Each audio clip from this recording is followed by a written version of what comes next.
Hey guys, welcome back. It's MrElectronics here, and I'm here to do my review on my new camera, the DSC-W290 by Sony.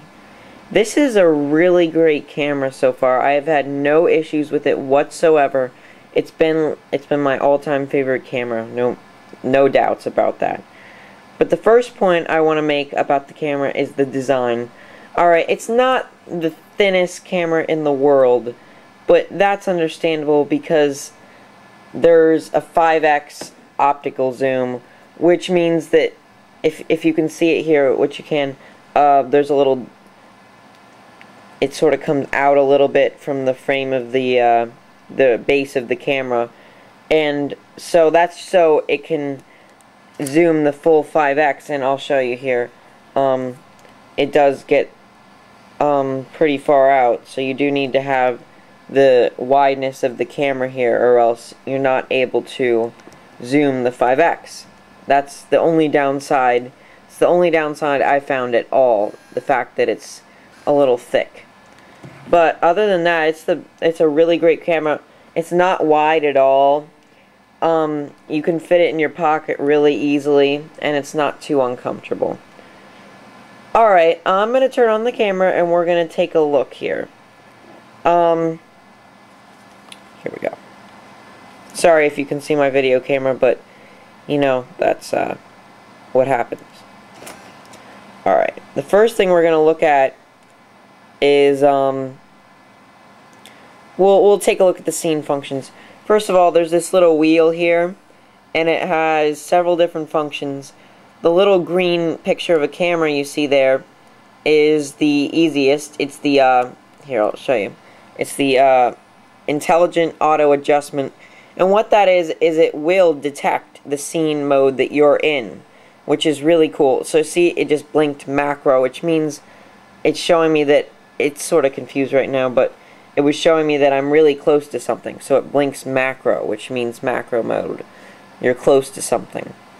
So that's the intelligent auto scene mode. It just detects everything. All the scenes are in twilight. It even knows when you're on a tripod. Okay, the next thing I'll show you real quick, it doesn't really have to do with the scene, but there's this cool little thing here next to the shutter button, and let's go ahead and press it here. Alright, this is a smile detection. I don't really have anybody to test it on, so I don't know what I can show you guys about that, but all I know is it's the coolest feature in the world, and no, it's not lying. It really can detect your smile, but that goes along with face detection. So it has to detect your face first, and when it detects your face, a little orange box will appear around your face. It can detect up to 8 faces, which is really cool. You can also set in the settings whether you want, say you're having a Christmas family photo, and just the adults are smiling, but the children aren't smiling for some reason. You can set children adult priority, meaning it won't take the picture until all the children are smiling. Yeah, it can tell the difference between a child and an adult. If you're a child, a white box appears around your face. If you're an adult, an orange box appears around your face. So I thought that was really the coolest thing. They've really packed a lot into this camera. Alright, let's go on to the next thing here. The P.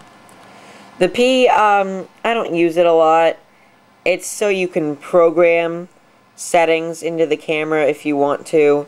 You press menu, the menu pops up, and you can, there's a lot more settings you can adjust, like white balance and the image brightness. See, it gets brighter as you do that, and then darker. So there's a lot more settings with program, but that's not a big deal to have. The next is my ultimate favorite, which is video. Movie mode. Movie mode is so cool on this camera. I thought that since I saw HD, I thought that there was no way it was really 720p, but I was wrong. It really is 720p HD. If you, here, let's see if you can see. If you go down here and you can choose your image size, VGA is actually really good. It's 640 by 480 for, says suitable for web uploads. I find it to be just great. It looks like a regular video camera recording, like my camcorder I'm using right now.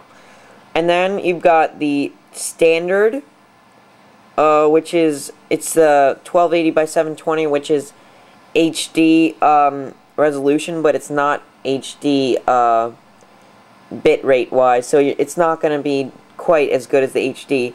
And then they've got fine, which is totally 720p HD, which I use a lot.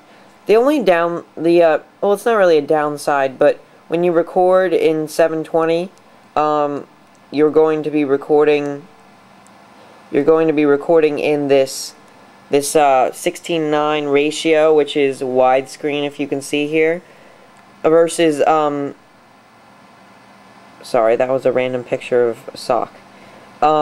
Versus when you go into VGA, it's a 4:3 ratio format, which is this it's just a box, and it's more common, but I don't think it's that big of a deal that it's in 16:9. Alright, let's go back down here. The easy mode. Easy shooting, it's just basically for simplified display for people who don't really know how to use the camera as much. See, really big battery bars. It still shows you macro mode here, that we're in macro mode. It still shows you that. But it shows you how many remaining shots and you have, and it's a bigger font. So that's what easy mode is. Then you've got a really cool mode here, scene mode, where instead of having like a whole bunch of different things on the wheel for the scenes, you can actually select them. Most of the scene settings it does automatically in the auto mode, but you can select most of them here, like underwater if you buy an sold separately housing for the camera, which is about, I don't know, I think it's about $60. You can go underwater. Then there's fireworks, and what that does, you saw the screen got dark, it'll only capture the light, so it's great for fireworks. Then you've got it probably for snow, high brightness it says, so you see the difference between the fireworks and the brightness. Then you've got water side, so that would be like for beach, for the reflection of the water. It says beach. Then you've got a really cool one, food. Here, one second, I'll show you a picture. I took a picture of some food yesterday. Let me show you. I took a picture of this cream puff that I ate at a restaurant, and it really is really cool. You can zoom all the way into the cream puff, and it will not get, there again is your 12 megapixel. You can zoom all the way in, but it's great quality for taking picture of food. I don't know why, but I have one hanging on my wall. I don't know why, it's just cool for food. Then we've got low light, which is, you want to use a tripod because it's bad for blurriness, because if you shake it a little, that's where the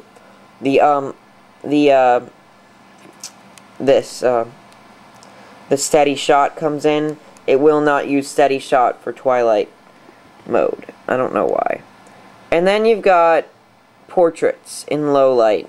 Let's see, there's a couple of these. I've never used these.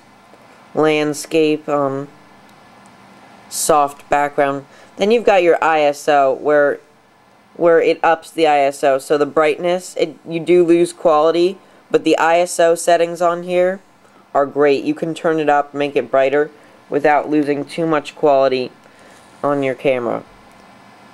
Alright, well, oh yeah, I forgot to show you one more thing. In video mode, the sad part is when you're recording a video, you cannot zoom in. That's only because of the HD. I'm not sure why they still don't let you do it in the VGA mode, but for some reason they really don't, which is sort of stupid. Alright, well, that's it for my review of the DSC-W290. I guess that's it. That's a seems to be it on my list of things to show you. So I guess I'll see you in my next video, guys. Alright, thanks for watching. See you later.